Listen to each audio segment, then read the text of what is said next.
This is Teachers Talk Radio, and you are listening live. Hello and welcome to the Saturday lunch show with me, Famida Chaudhary on Teachers Talk Radio. Today we are diving into a conversation that touches the core of what we do as educators, not just teaching but transforming. The topic is Beyond the Syllabus, Reimagining Education for Joy, Relevance and Real Life. This is Teachers Talk Radio, and you are listening live. Tune in live at ttradio.org, or to join in the conversation, download the Podbean app and search Teachers Talk Radio. Follow the hashtag TTRadio. Tune in, talk it out with Teachers Talk Radio.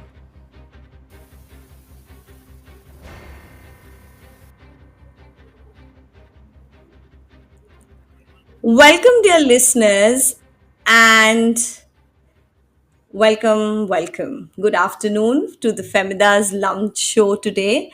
And as I said, my topic for today is Beyond the Syllabus, Reimagining Education for Joy, Relevance, and Real Life. We often talk about outcomes, progress data, assessments, but when was the last time we asked, are our learners joyful? Do they find meaning in what we teach? Can they apply it to their lives? As educators, we are not just delivering content, right? We are shaping identity, resilience, values, and curiosity. And today's guest embodies this belief through every role she's taken up, whether it's working with educators, designing curriculum, or leading training sessions across over 200 schools internationally. Please join me in welcoming Kinnari Kotecha, a passionate educator, speaker, and curriculum specialist with over 15 years of experience in global education. Kinnari, we are so glad to have you with us. Hi, Kinnari. Welcome to the show. Thank you for having me. Hello. And yes, I can hear you, Kinnari, very clear.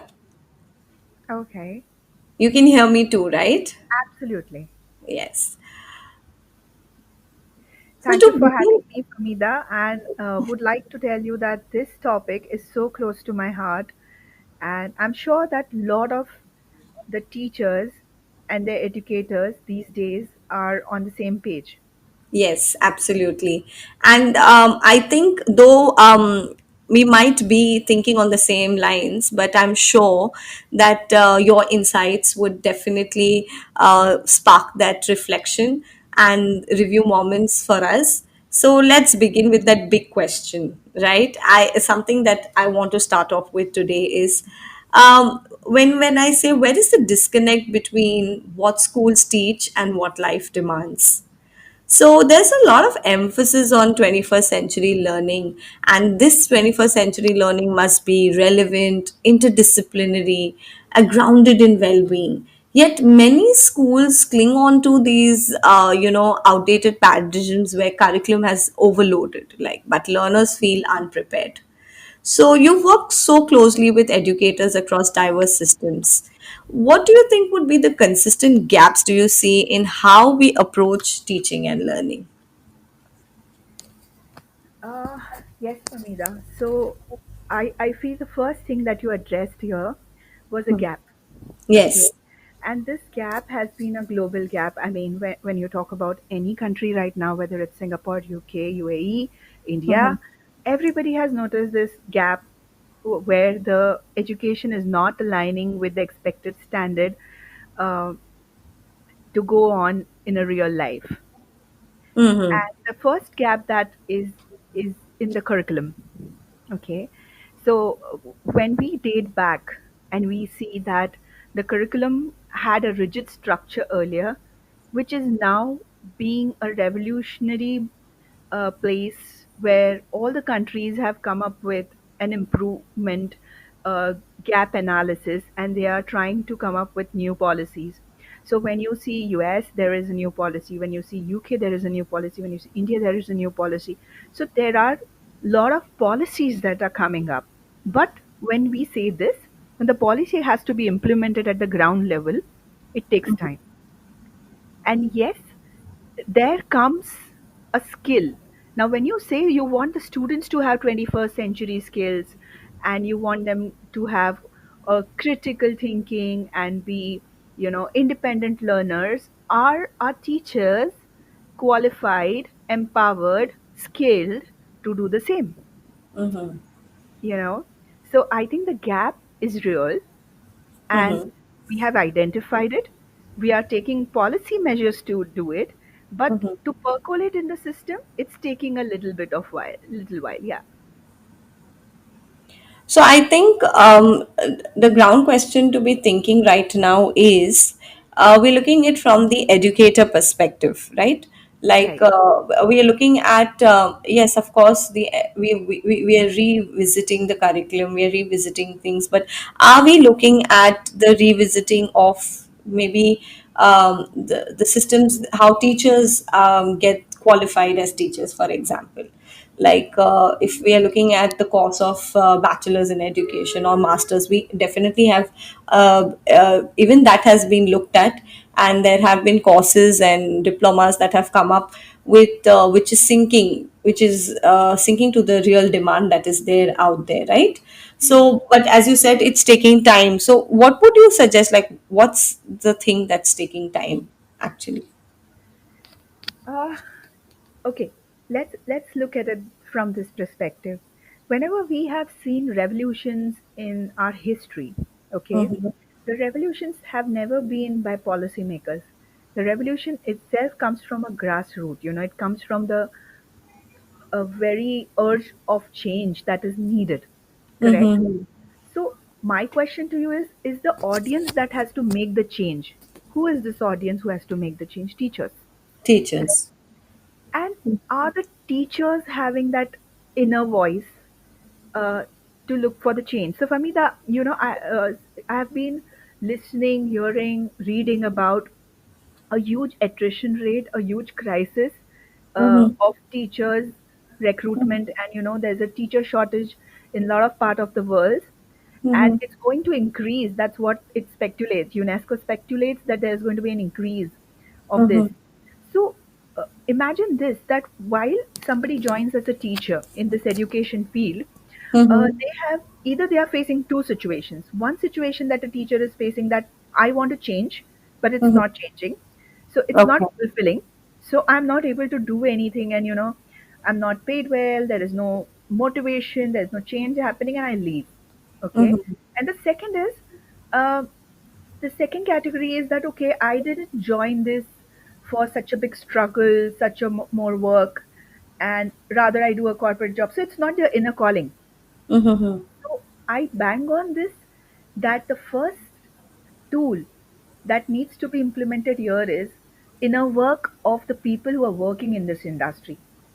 You Mm-hmm. can't create what you haven't cultivated. So, who am I as a teacher? What was the purpose of me becoming a teacher? What stories do I want to carry as a teacher? What is my success path for myself and my learners? What changes do I want to see happening in my life, as in my professional life, and in my students' life, and in my school? So, that inner work in teacher will bring out the purpose of being a teacher. Mm-mm-mm-mm. I And get it. that Yeah. back. Yeah. Mm-mm-mm. So So when I it comes think. to pedagogy, uh, Mm-hmm. it follows. All this Mm-hmm. follows. Yeah. So, I'm also thinking that given it, or we are looking at from the perspective of, as you said, there might be X and Y, Z reasons they are facing currently. But if you look at the review or the reflection point Hmm. as to why did I, just now you mentioned, become a teacher. So, like, if I have to just say this quote, like, every child deserves a champion, and a part of being the champion is ensuring what we teach has meaning. So, if I look at from that perspective and I see what is being offered, and I go ahead with that positive attitude of learning, and of course, learning has to be like to a different extent. So it would be like a reflection point for teachers for sure. But let's talk about a little bit of, that when I mentioned my topic beyond syllabus, reimagining, relevance, and joy. So let's talk about joy. So I just want to say joy is something like just not a feeling, but as a strategy. So, research from Harvard's Center for the Developing Child shows that positive emotion enhances cognitive flexibility, Hmm. engagement, and resilience in students. Right. So, why do you believe that joy is learning is essential, not just a bonus? Okay. So, for me, that rightly mentioned by you, there are a lot of research that have happened on this, and which says that an ability of uh, being happy and learning joyfully increases the academic achievement as well. Okay. So, a long back, I was listening to certain videos, and it said, my job is not to make people happy. My job is to make them learn. My question here is, will anyone learn when they're not happy? Mm-mm. So we see that when a student or a teacher forms a connection, a heart to heart connection, a rapport, it's Mhm. only when the child develops curiosity and engagement in learning, which further goes towards love for learning, which further makes him more and more research and curious and develop the learning. So Mhm. definitely at the base of this Mhm. is that uh, joy is essential part. Also to add to this, Samita, Mhm. this would not, this is very interesting to share. Mhm. When I was just about 23 years old, and I Uh-huh. wanted to enter this field, okay, and I was looking at a video. It was a TED video or something, and it said, nobody asked me that everybody asked me what I want to be when I grew up. But my answer was, I just want to be happy. Okay, and Okay. why is school not accepting the answer? That why is it hard to accept that I want to be happy? That's all, Mhm. you know. So, ultimate goal of everyone's life has Mhm. been happiness or feeling of joy. Absolutely. There comes a point of, is this school, or are we really ready, or we are getting ready towards making this change where we have mentally happy, joyful, and balanced individual coming out of the system, you know, who relate to themselves, who relate to the world in a very positive way. Absolutely. It's so true. When we talk about like this joyful learning, we're not just dismissing like the rigor, we are trying to amplify it. So when students are like emotionally invested, they own their learning. So I see that. I think when you said that, the thing that just struck me right now is, if my students are happy, that aspect of independent learning will automatically take place. I Correct. will not have to like force on to anything, or and also relating to that beautiful story what you just said. Why isn't just want to be happy an acceptable answer in school? You're so right. If happiness is like the ultimate human pursuit, then shouldn't education be the starting point of that journey and not an obstacle to it? Perfect. So, yeah, and embedding joy, balance, and emotional safety into a school's system, it's not just a nice idea, but it's necessary, I think, for sustainable learning. As you rightly said, there's so much of study already happening that how if like even educators, if they are happy, you will have happy classrooms. You know Absolutely. Yes. So, let's see, like in your work with teacher training, how do you guide educators to move from just delivering content, but to designing learning that's joyful, reflective, and real? When it comes to teacher training, the Mm-hmm. first thing, the first element, as I said you, is to connect them with themselves rather than connecting them with the curriculum or anything else, even the techniques and the pedagogy. I think the first thing is about, uh, can we redefine the standards? Okay. So the teachers are concerned about, is my syllabus being completed? Are my students achieving grades? is my student successfully completing the classwork, the homework, and the grades and all? Mm-hmm. Beyond this, can we redefine this entire thing to something else? That means, am am my students having enough opportunities to use multiple intelligence? Is my assessment across for this kind of thing? I think the first thing is redefining what the purpose of the teaching is. The Mm-mm-mm. second thing is, once the teacher knows why she is and what she wants, is the second thing would be, she become, like you said, Famita, you wanted to be a champion. Mm-hmm. You wanted to model that, right? Mm-hmm. So that is the same thing. Like, can you actually model problem solving to the student? Can you really be open-minded person who is thinking, who is curious, who says that I may not know the everything and I really wish to know it. So Mm-hmm. I research, I take out time to learn new things.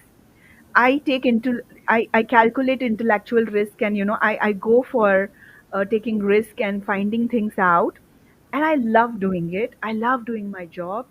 I have excitement. I have humor when I come inside the classroom, and this is actually what the personality of a teacher should be at first place. Correct? Mm-hmm.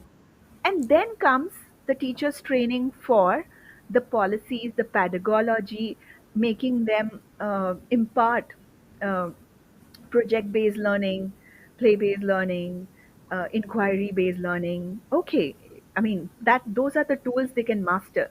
But once they have this positive intelligence and approach and modeling in place, half of the battle is won there for the teacher.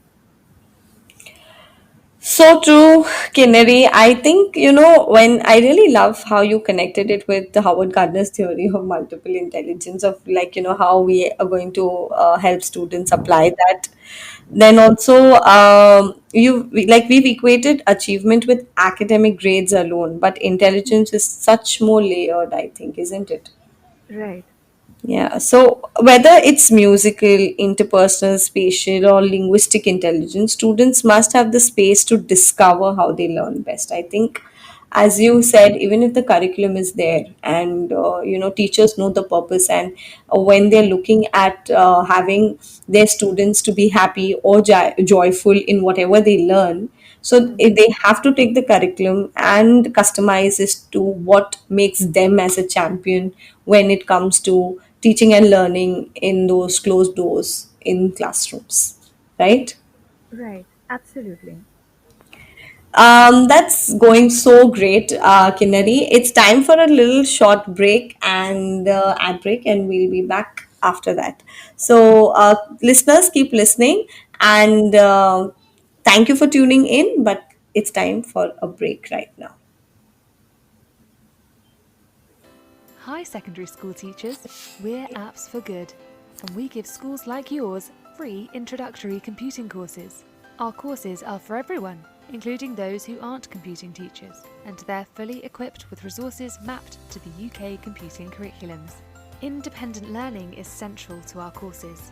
Your students will develop essential and digital skills by working in teams to create prototype apps. We'll even connect you with industry volunteers to give real-world feedback.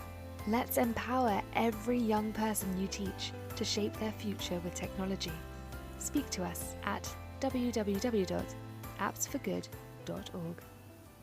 Did you know that every year, half of disadvantaged children who are top attainers at primary school don't go on to achieve top GCSE maths results? At Axiom Maths, we exist to change that.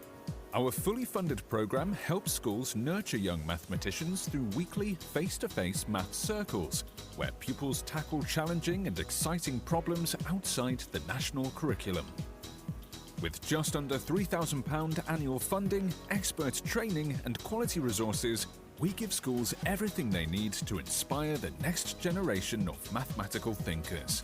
Want to make a difference? Visit axiommaths.com today and join over 400 schools delivering math circles across the UK. Meet 2025 BET Award winner Kialo EDU, the 100% free tool for thoughtful, inclusive classroom discussion. On Kialo, students contribute instantly and simultaneously to create an interactive map of a discussion, deepening their subject knowledge and enhancing their critical thinking skills. Set tasks, track participation, and provide personalized feedback in just a few clicks. And since it's compatible with all your favorite LMS platforms, it slots seamlessly into your existing workflow. Over 1 million educators and students are already using Kialo to make the world a more thoughtful place. Join them today at kialo-edu.com. This show is brought to you in partnership with John Catt Educational, publishers of professional development books and resources that support great teaching and learning in schools around the world. Don't miss out. Level up your professional development today and visit johncattbookshop.com to explore the full range of titles. Use the code JCTTR2425 for 20% off your order. Happy reading. Welcome back to the show, and it is the Saturday lunch show with me, Famida Chaudhary. And thank you, Kinnari. What a meaningful and reflective conversation so far. From rethinking our teaching purpose to championing joy and application of multiple intelligence, we've already unpacked so much. So we have taken a short break and we've come back. Listeners, I'm sure you have been tuned in. If you have any questions, you can definitely just leave it on the chat section, and I will definitely ask Kinnari to highlight things if required.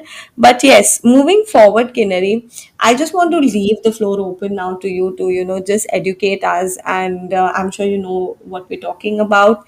The topic is just, looking at beyond syllabus. Yes, reimagining curriculum, when I say with joy, relevance, and yeah, so joy, relevance, basically more of it. So yes, Kinnari, go ahead. I think I don't need to like keep just posing questions. Anything that comes to your mind that can support educating us, as the listeners are, most of us are educators, so I think there would be a lot of points taking in from here. So, Famita, while you were, describing about today's topic and things like that, the major section that is about connecting to life, because Real life. Yes. unless it is connected to life, as a learner, maybe I don't know the purpose of learning at all. Mm-hmm. Okay. Mm-hmm. So now my question comes here is to all the educators who are listening right now, that what does a regular human life look like?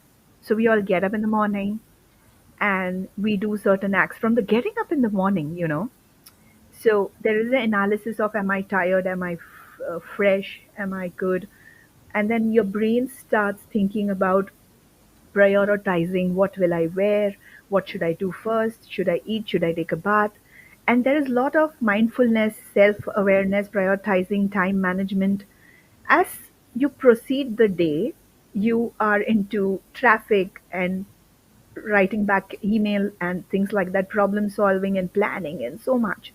Mm-hmm. Uh, let's not miss the fact that there is a food involved in this, and we are also thinking about, what my body needs, what do I need to eat, when, everything. Now, Mm-hmm. my question is, does this have to do anything with my learning in the school?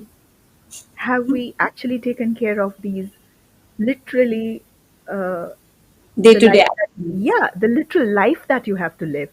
Mm-hmm. So here comes the thing, when the students inside the school are learning things like financial literacy, empowering them to be better decision makers, learning about media literacy, understanding, analyzing, trying to critically think about what information they are coming across in everyday life, planning, leadership, emotional intelligence, social intelligence, positive intelligence. So imagine, we all face situations in life which are very difficult at times to deal with, and there is some intrinsic thing that helps us to deal with it. What is that thing? Mm-hmm. Are we preparing students to use this? And we should not be having the kind of difficulties that the generation is facing right now, you know with mental health. We would not be having this in first place if the school was taking care of these basic requirements. So either there is the option of bringing the world inside the classroom or letting the classroom connect with the outside world with with case studies, internship, community involvement, problem solving, and various other ways where the child is practicing what he's going to face, you know, every Yes. day. Yeah.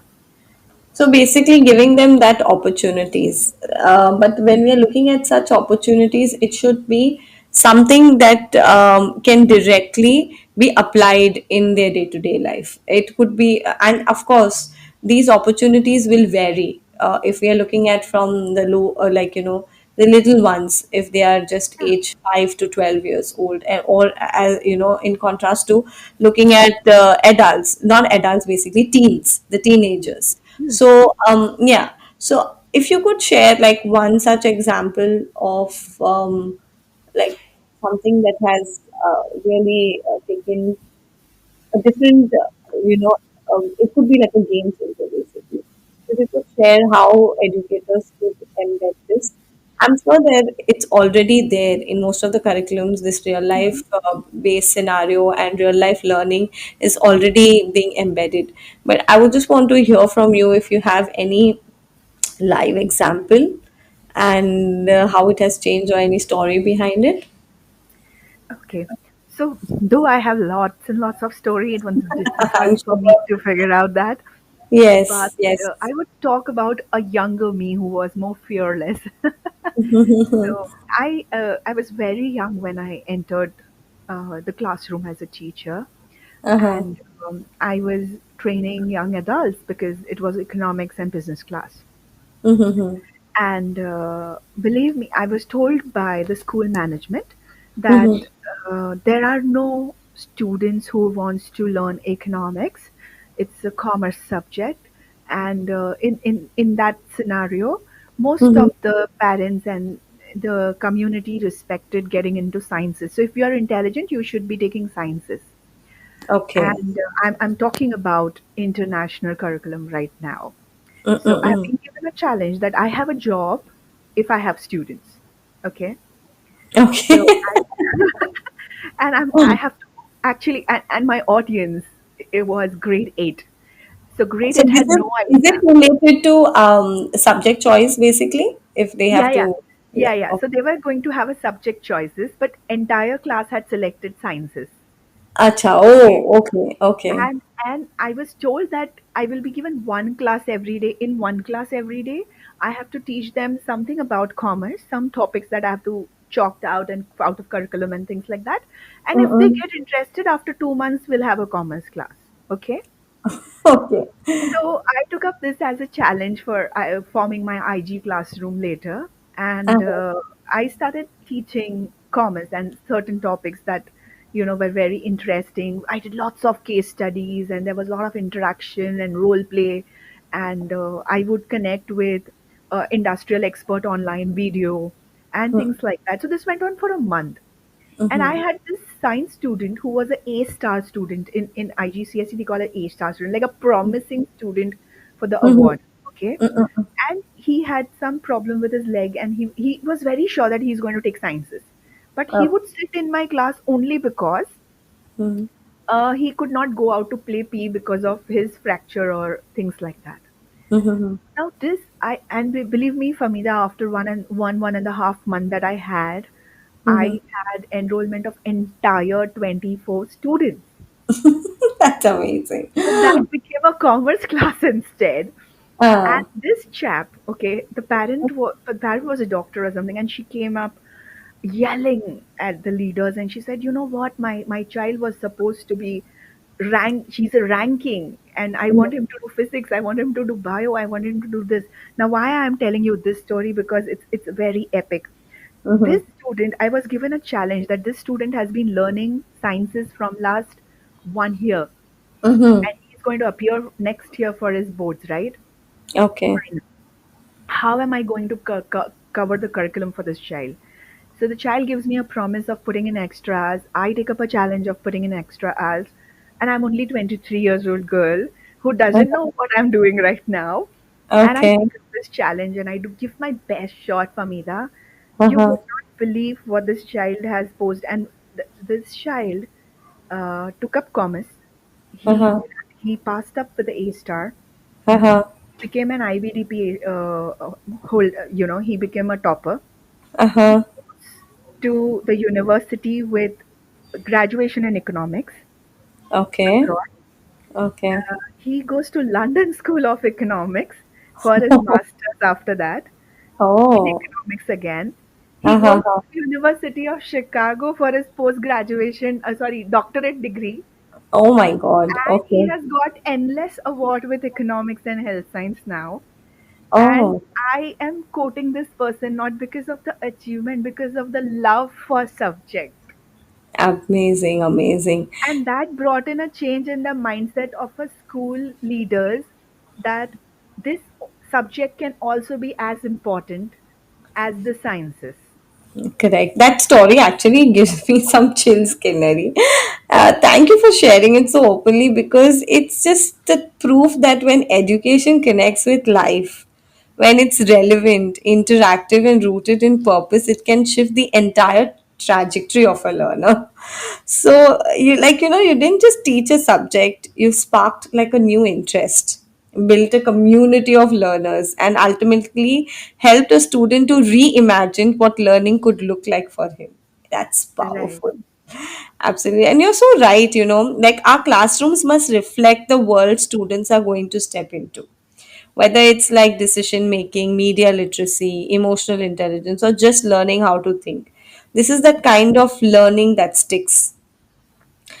Now thinking of, let's like bringing it all together for our educators listening here, who have joined in or who, of course, we will be just posting our episode and people can benefit from it. Like, what are some of the small and practical things teachers can start doing on beyond the syllabus, without needing an overhaul or complete shift? See, because as we said, as we started the conversation, you said change is something is like a big thing, right? It's not accepted or it takes time.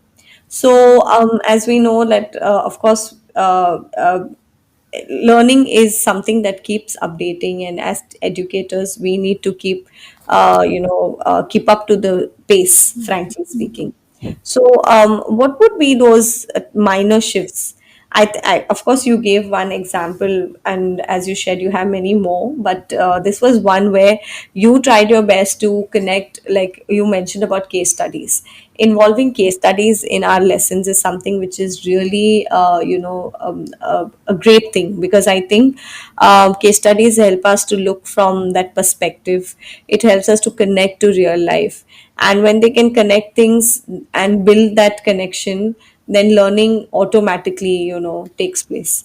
So like that, what else advice would you have for our listeners, Kinneri? Famida, during my journey of training teachers, the main thing that I come across amazing teachers, to be very honest. I come across some passionate teachers, some very skilled teachers, some very content, mastered teachers, some very good teachers sometimes. And still, there is one skill that I feel which will help, the teachers and the learners both. So that again, it's going to be very debatable when I say this because and this is going to be. I'll say it first. I think thinking skills. Okay.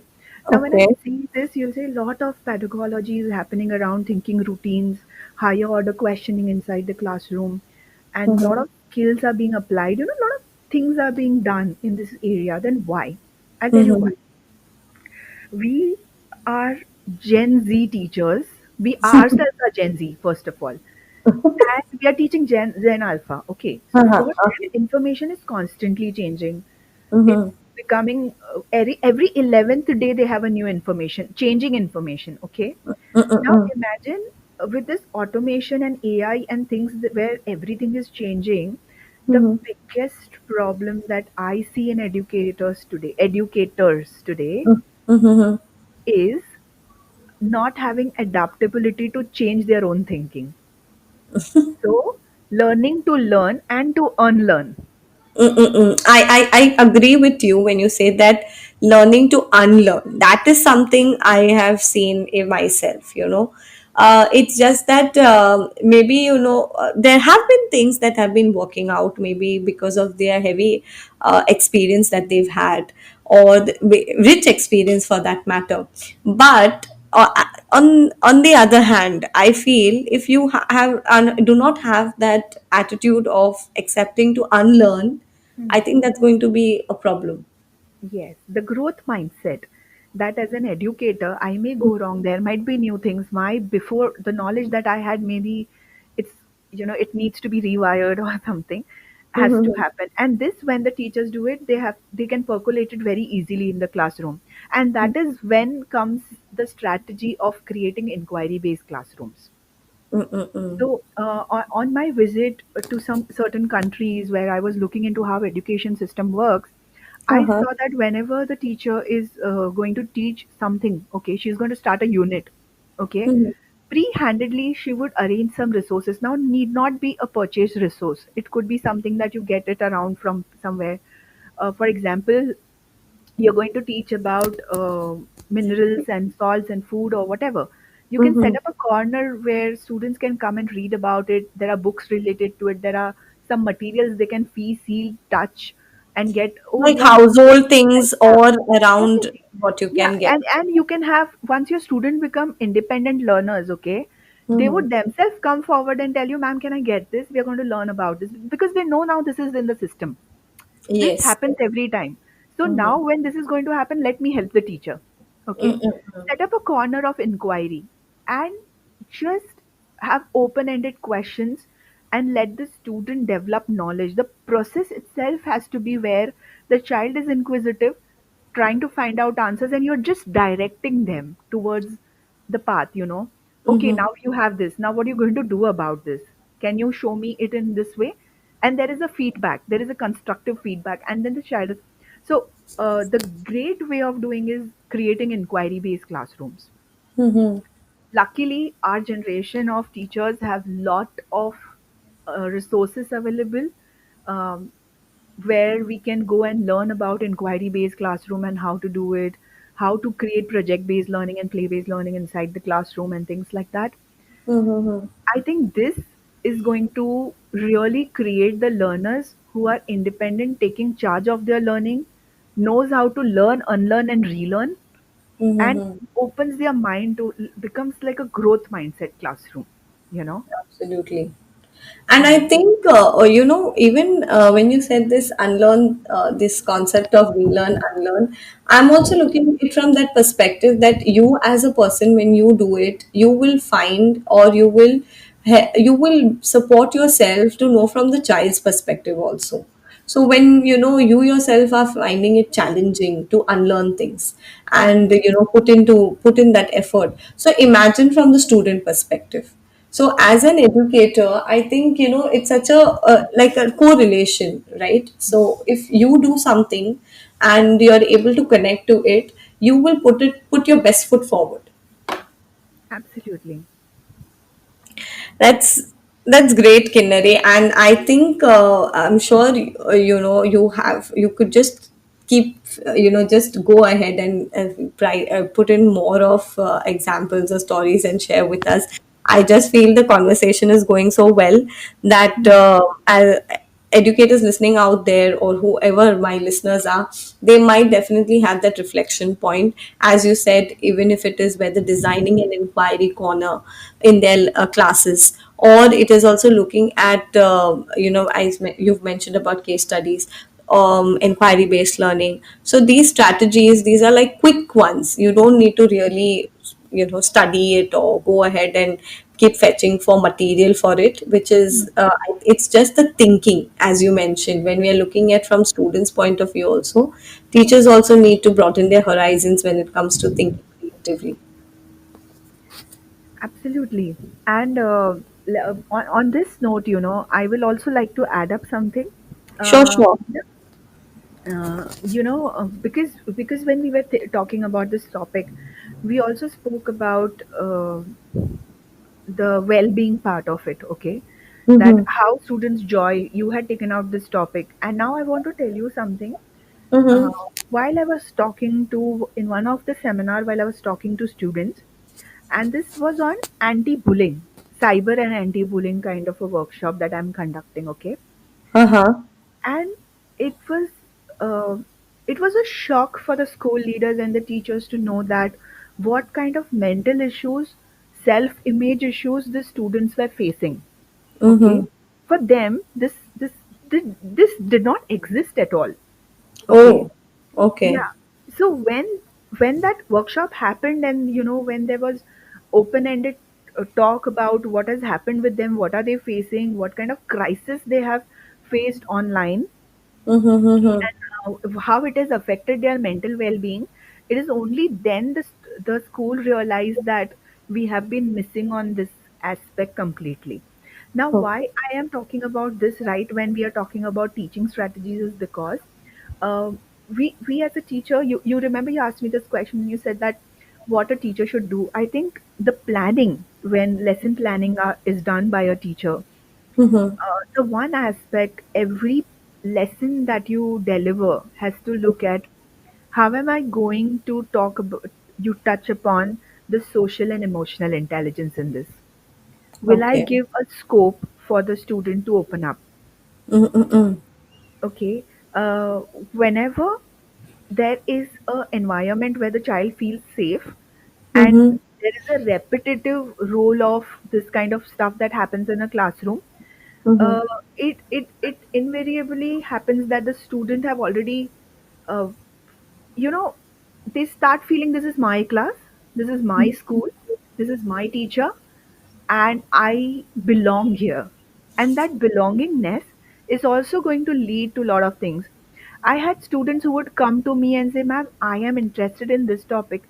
Can I make a quiz on this? Can I make a project on this and show it to you?" Mm-hmm. So once they start feeling that this is my home, this is like a place where I belong, you will see Mm-hmm. a lot of strategies are student driven. So the student will come and tell you how they want to learn. And this is an excellent experience, because Yes. imagine a student coming and telling, "Ma'am, I want to learn this and please will you teach me this way?" Mm-mm-mm. We all are always stressed about how much workload we have, what are the strategies we are going to use, what is the lesson plan, what will be my plenary, what will be my you know cover exit activity. But Mm-hmm. the truth is, once you become a teacher who is just there for them, and you have developed a rapport, you are like you are a champion in your classroom. You will see Mm-hmm. such an auto driven mechanism. It is not stressful, it is joyful. The joyful teacher and joyful students, it just the cycle goes on that way. Mm-hmm. Well, That's so powerful, Kinnari. I really want to take a moment to echo what you said. Belonging leads to everything. We can have the best strategies, but the most beautiful lesson plans or the most cutting edge tech, but none of it matters if a child doesn't feel safe, seen, or heard. I really want to take these points of what you've just said. You beautifully reminded us that emotional intelligence and student voice aren't these extras, they are the roots of meaningful learning. And as you rightly said, every lesson plan should ask, am I creating space for connection today? That's the reflective question that I'm going to pose to our educators, and I'm sure they will sit and reflect on it. So, because when a child feels this is my classroom, that you said, this is my teacher, this is my space, that's when the magic happens. That's when learning becomes self driven, joyful, and ultimately transformational. That's beautifully come to the topic that I was looking for. So, Kinnari, that's like bang on. I think you really touched upon the core of the topic that we as educators should look into. thank you, Famida. And really, and the last thing that I would like to contribute here is that a lot of teachers, are getting trained. A lot of teachers training and such things are happening around. Um, Mhm. we are still not focusing on the teachers talking. Like for example, ask any child who is the most important and influential person in their life. In the early ages, you will have only one answer. My teacher said this is how it should be. You know, Mm-mm. they're Mm. very powerful people when we enter the classroom. So, when I say this, I would like to also say that just mastering the way of giving feedback, Hmm. how the feedback flows inside the classroom from the teacher to the student, from the student to the teacher, and back. So this also needs to be focused on these days because your words and your feedback, it just goes very deep with the child.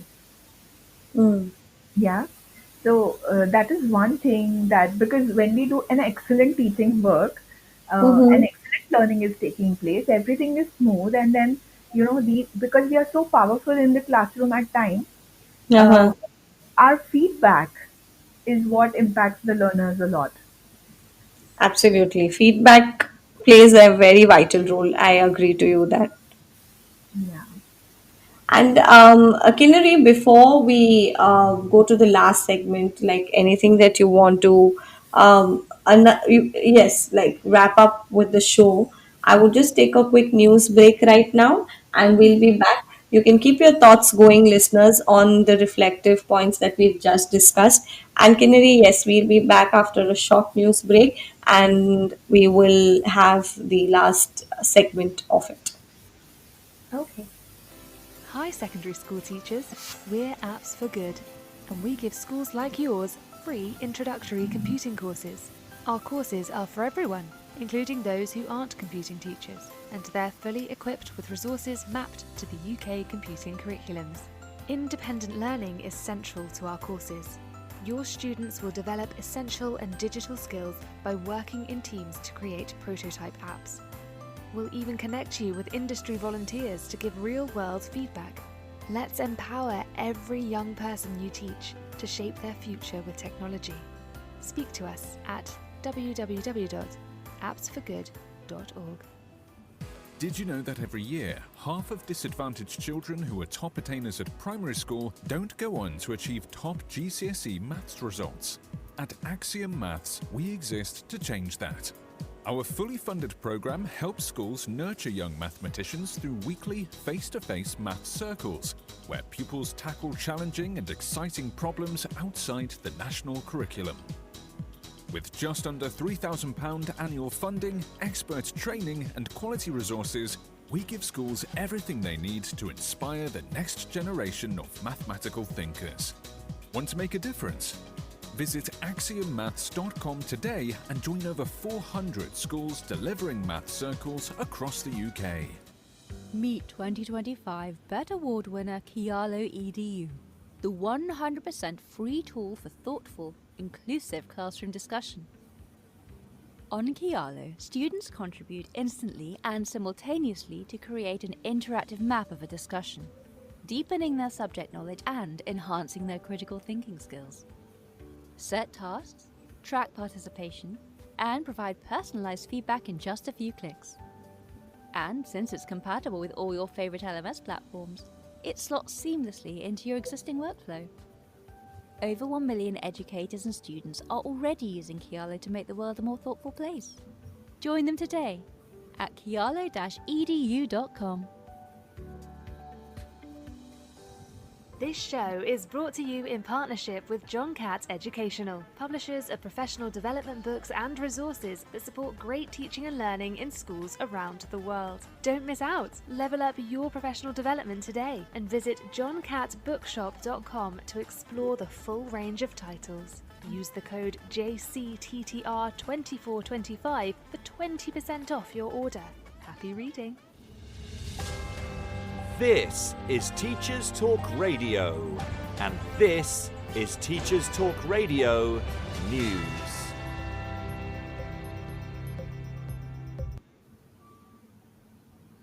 According to a story on the BBC News website, more than 1/3 of secondary teachers have reported misogyny from pupils at their school in the last week. The BBC asked 6,000 secondary teachers about their experiences via the survey tool TeacherTap. About 40% of the teachers who responded also said they felt ill equipped to handle this type of conduct. The government says it has published guidance for teachers on dealing with extreme ideologies and will protect children online. Teachers and parents are reported as saying they are increasingly worried about the misogynistic and violent content that children, especially boys, are being exposed to online. The survey results show that 39% of secondary teachers said they are aware of at least one incident of misogyny from a pupil in the last week. 1 in 10 said they were aware of more than one event, and 61% said they felt misogyny had increased since they started teaching.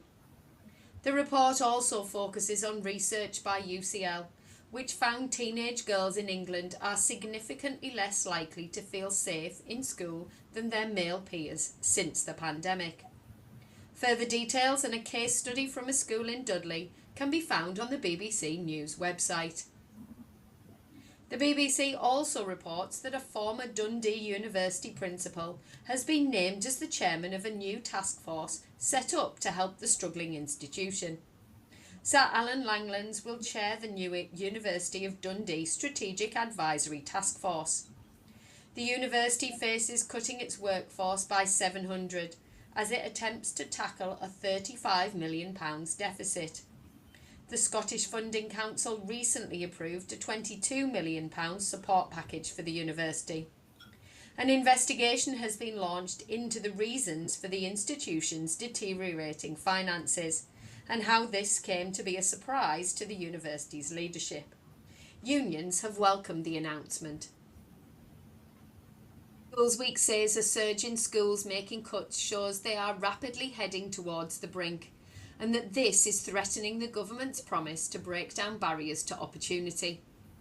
A survey by the Sutton Trust says more schools are cutting teaching and support staff at this time more than any time since 2020.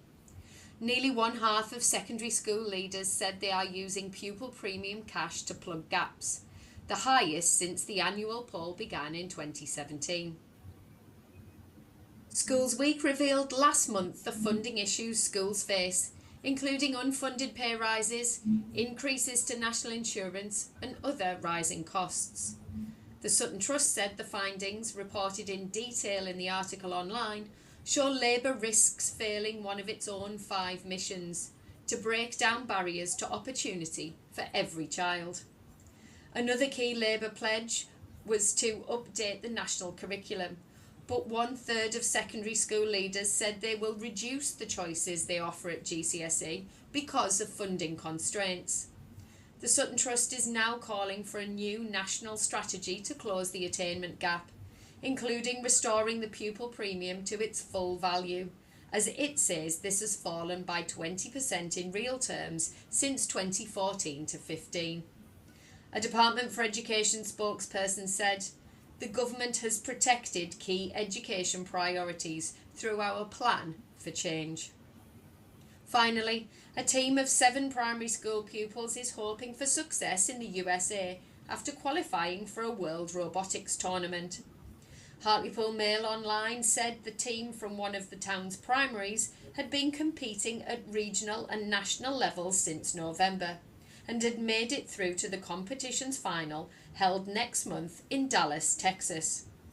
The competition requires teams to design and build a robot able to hold and carry a ball, then score a goal as quickly as possible in 60 seconds. The primary is one of 3 schools representing the UK in the tournament. The team and local community have so far raised £12,500 of its £20,000 target needed to travel for the competition, and once in a lifetime opportunity. This has been Teachers Talk Radio News with Joe Fox. Welcome back, listeners, to my show, and it's the Saturday lunch show.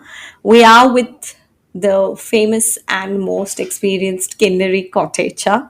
Hi, Kinnari, and welcome back to the show. And to our listeners, we are at the last segment, and yes, Kinnari, over to you, and we would want you to speak on the last segment. Thank you, Famida. So, As a child, when I used to go to school, and I used to be directed, now I'm going to this classroom, and then there is a schedule, and the teachers will enter as per the schedule, correct? And Uh-huh. they will teach the curriculum and the content they are supposed to teach, of course, whatever good ways, but yeah. And I used to always think that once my education, especially my grade 10, is over, I will Mm-hmm. not learn the subject. I don't like it. Okay.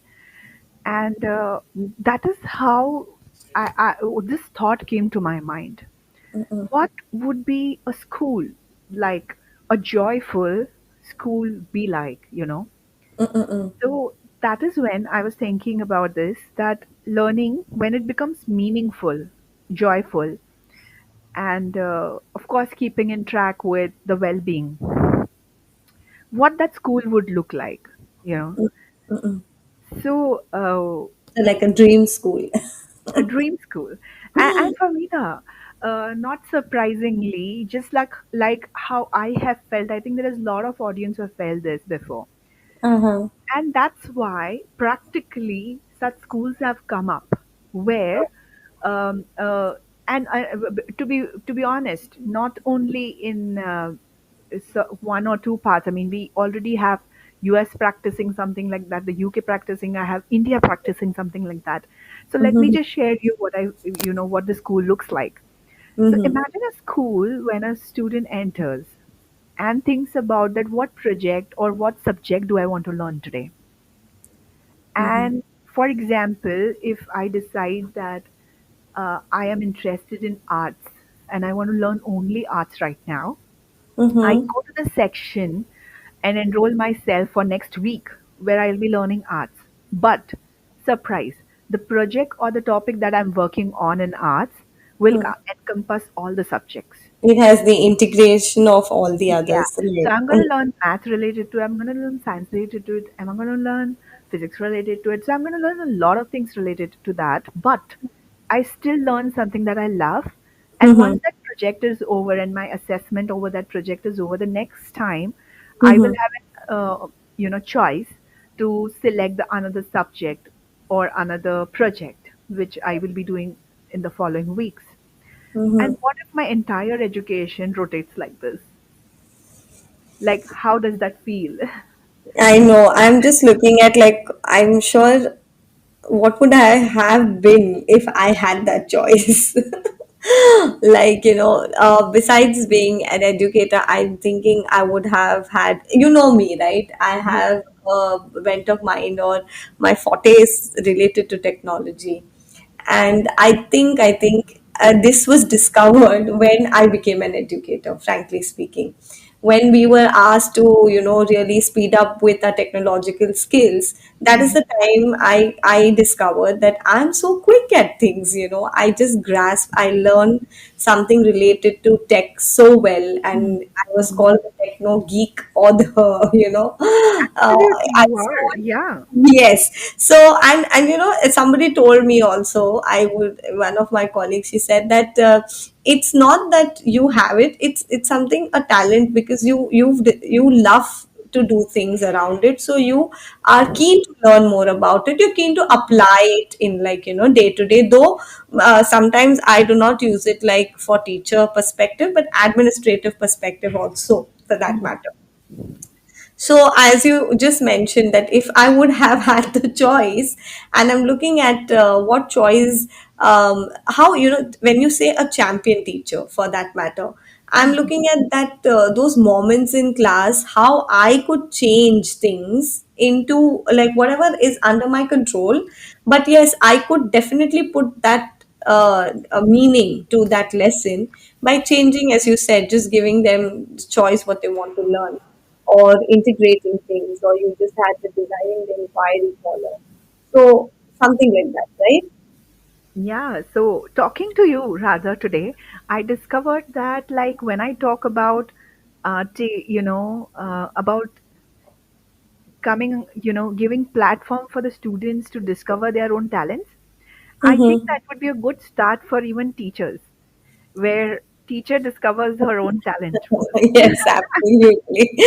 And it would be just like a boost, a kind of a kick, that, it would be like a eureka moment for the teacher that, she comes to know what's that unique talent and how she can further enhance it and use it for teaching, learning, and boosting student learning outcomes. Absolutely. Absolutely. So that's like exactly, what if our schools weren't just institution but ecosystems of curiosity? Listeners, I hope you're listening to me. What if learning flowed not from rigid timetables but from passion driven projects, where every subject was connected to what truly excites a child? I'm getting really such great ideas right now looking at the cohort that I am handling. So I think these discussions between us, it just sparks ideas. What do you say, Killary? Absolutely. I think we are learning from discussions, discovering Yes. new facts. Yeah, yeah. Absolutely. And when I think about, like, what you're saying today, whether it's the inquiry based learning, the joy, well being, or even teacher reflection, it all comes back to this one question, I feel. I want listeners to really reflect on this. What if schools felt like a place where we all wanted to be, not had to be? I often wonder the same thing. What would I have become earlier, as I just mentioned to Kinnari, if I had been given that freedom, that space, and that choice? And while we can't go back and change our own schooling, we can absolutely create this reality for our students today. So, to all the educators listening there, maybe we can't rewrite the whole system overnight, but we can redesign the moments we hold power in. So even a simple shift, choice board, flexible project, student led discussion between colleagues for that matter, even looking at your own passion projects, as Co-teaching. Kinnari said, Absolutely. yes, can be the beginning of a more joyful or meaningful learning experience. So I think, like, let's keep dreaming, yes, but let's also keep designing. What's it, Kinnari? Absolutely. And I'm so glad, Kinnari, that you were able to join us today on my very short notice. But yes, and I really think you've definitely taken the conversation to a different level where we can reflect and review. Your examples have really been absolutely bang on. When we it was simple, but yes, quite relevant. So, with that, we bring today's show to a close. What an insightful and soul stirring conversation this has been. A reminder that education is not just about subject, grades, or outcome, it's about people, purpose, and possibility. Kinnari, thank you for helping us reimagine what schools could look like when we center joy, voice, and well being, not just for our students, but for our educators too. To all the Thank you. educators listening there, yeah. Thank you, Kinnari. If you ever wondered whether small changes matter, the answer is absolutely. Because every classroom you enter, every lesson you design, every student you see, you are planting seeds. Seeds of confidence, curiosity, and courage. Let's keep asking the big questions. Let's keep unlearning and relearning. This is what I take away from you, Kinnari. Let's keep dreaming of schools that don't just prepare students for exams but prepare them for life. Nice. Thank you for tuning in to the Saturday Lunch Show with me, Famida Chaudhary, on Teachers Talk Radio. Until next time, teach boldly, lead with purpose, and never stop learning.